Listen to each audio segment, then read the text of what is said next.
Hey guys, today we're going to go over the inspection of the Hublot Aerofusion titanium. This is a super cool piece. I just sold it to a client and I want to inspect it before I ship it, of course. So first we're going to look cosmetically on it. And also today's St. Patty's Day, so I'm wearing the Hublot titanium Unico on a green canvas strap. Really cool piece. But let's look at this cosmetically. As you can see, this is a very clean piece. Really cool, and honestly it's one of my favorites for under 10K. So now that I've sold this, I kind of hope I get another one within a month because I love these things. Even the clasp on this is super clean. Sometimes you'll find wear on the edges, but not with this one. There's really nothing negative to say. It's very clean, as you can see. So as well as cosmetically, we'll get into the workings of it. You'll notice that this chrono is going or running right now. Did that on purpose.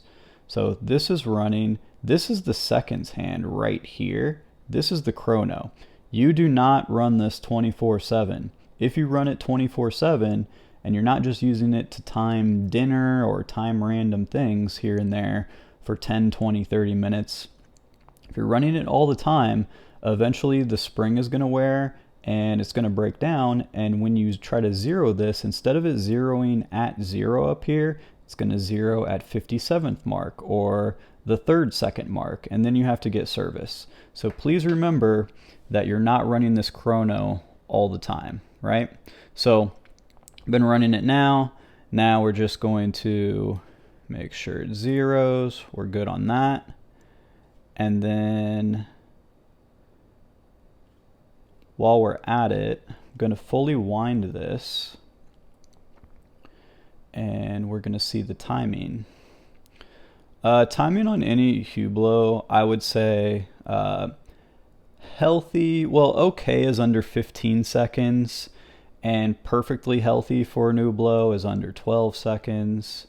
We want to be above 260, 270 amps once we're fully wound. So let's see where we're at. So we're going to pull this on the time grapher, super careful, and see where we're at. Cool, so 6 seconds, 320, it's very healthy. We're good to go on that, right? Cool. So we're good to go on there. And then I would say, oops, almost dropped the camera. The last thing that I like to do is to look at the date. So when we want to change the date, you'll notice the date is down at the bottom. We're at 17 now. When you want to change the date, this is another rule. You don't just change it at any time. You're only going to change the date at 6:30, okay? 6 or 6:30, somewhere around there. The reason being is because the date wheel is partially engaged between 8 and 3. So to be super safe, we want to always change the date when we're at 6 or 6:30. So changed it to 6:30, and now, oops, this is very hard to do when we're zoomed in on camera. So as you can see here,